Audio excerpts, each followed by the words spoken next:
Comme beaucoup de Français, vous jouez certainement à des jeux vidéo. Et contrairement à ce qu'on pourrait penser, certains d'entre eux boostent les capacités de notre cerveau. C'est ce qu'étudient des scientifiques au Centre de recherche sur la cognition et l'apprentissage, le CERCA, à l'Université de Poitiers.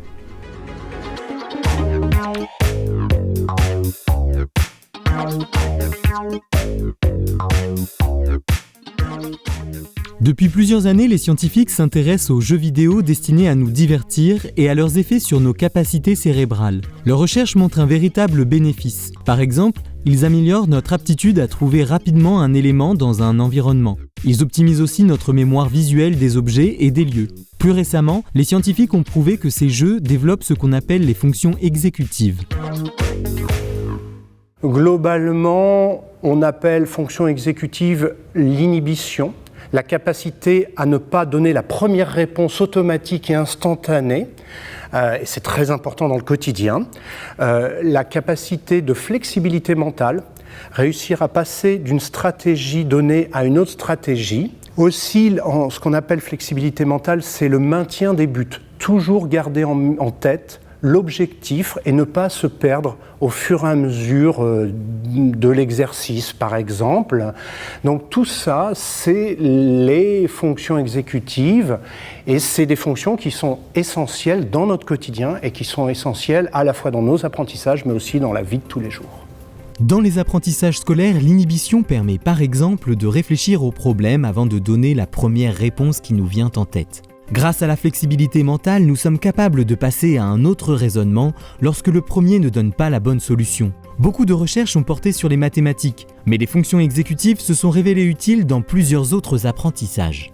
La lecture, la compréhension en lecture, être capable de passer sur un autre point de vue, quand on lit, on veut comprendre un texte, c'est important, mais aussi en rédaction de texte, capable de prendre le point de vue du futur lecteur et de s'adapter à sa compréhension, par exemple. Ça met en jeu des fonctions exécutives. Et ensuite, vraiment dans le quotidien, ça marche chez les enfants, ça marche chez les adolescents et même chez les adultes. Dans le milieu professionnel, les fonctions exécutives sont très fréquemment mises en jeu pour l'insertion professionnelle par exemple. Mais attention, n'allez pas croire que tous les jeux vidéo sont bénéfiques. Dans l'ensemble des jeux vidéo étudiés, ceux qui ont fait l'objet du plus grand nombre de recherches sont les jeux d'action. Qu'est-ce qu'un jeu vidéo d'action ? C'est un jeu où il faut prendre une décision rapide et correcte en temps réel. Donc on a cette pression temporelle, et cette pression temporelle semble être à l'origine des bénéfices, par exemple en capacité attentionnelle. Opposé aux jeux de réflexion, on va appeler les puzzle games, les jeux où on a le temps de se poser, de réfléchir, eh bien ces jeux-là semblent moins efficaces, moins bénéfiques que les jeux d'action. Dans la grande famille des jeux d'action, on trouve les jeux de tir à la première personne, comme Call of Duty, des jeux où il faut peindre l'adversaire, comme Splatoon. Il y a aussi les jeux de tir à la troisième personne, comme Fortnite, ou encore les jeux en compétition, comme League of Legends. Vous devez vous demander pourquoi ces jeux apportent un bénéfice sur nos performances cognitives. Pour l'instant, la question reste sans réponse, mais 3 hypothèses sont avancées. La première hypothèse, c'est ce qu'on va appeler l'état de flow. Qu'est-ce que l'état de flow ? C'est être complètement absorbé dans une activité. Ça veut dire qu'on oublie le monde extérieur, on oublie le temps qui passe, on oublie les environnements, on oublie tout, on est complètement absorbé par la pratique. Les parents connaissent bien cette situation. Ils appellent leur enfant, mais il ou elle est trop concentré dans son jeu pour entendre et répondre. Sachez qu'à ce moment-là, l'enfant est en train de muscler son cerveau. D'ailleurs, observez bien ses mains. Sa dextérité apporte un indice sur une autre hypothèse pour expliquer les bénéfices des jeux d'action. La deuxième hypothèse, c'est celle qui est reliée à la coordination, à la motricité fine. Lorsqu'on joue à un jeu d'action, où il faut prendre des décisions en temps rapide, on doit très rapidement, avec une manette ou un clavier et une souris, avoir des actions motrices. Et on sait par ailleurs que cette coordination motrice, cette motricité fine, aide au développement des fonctions exécutives. Donc on peut penser, si je reprends le chaînage, que les jeux vidéo imposent de la coordination motrice, très compliquée, comme un instrument de musique d'ailleurs, et que ça en retour va permettre de développer les fonctions exécutives. La troisième hypothèse porte sur une toute autre dimension, les émotions. Les recherches débutent seulement sur ce sujet.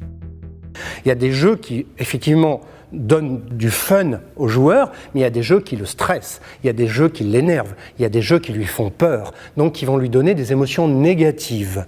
Eh bien, notre hypothèse, c'est que, quelle que soit la direction de l'émotion, positive ou négative, on aura un bénéfice cognitif par rapport à un jeu qui ne donnerait pas de charge émotionnelle. Ces trois hypothèses sont probablement complémentaires les unes des autres, sans compter qu'il existe certainement d'autres raisons encore inexplorées. Quoi qu'il en soit, les premiers résultats scientifiques ouvrent la discussion sur l'utilisation des jeux vidéo à l'école, et en particulier ceux dont le but premier n'est pas d'apprendre. Les jeux vidéo peuvent avoir un intérêt très important, un intérêt qui restera prouvé dans l'avenir, c'est celui de mieux apprendre à apprendre. À partir du moment où j'augmente mes capacités de fonction exécutive, que j'ai une meilleure capacité attentionnelle, que j'ai une meilleure flexibilité mentale, forcément, je devrais avoir une meilleure réussite scolaire.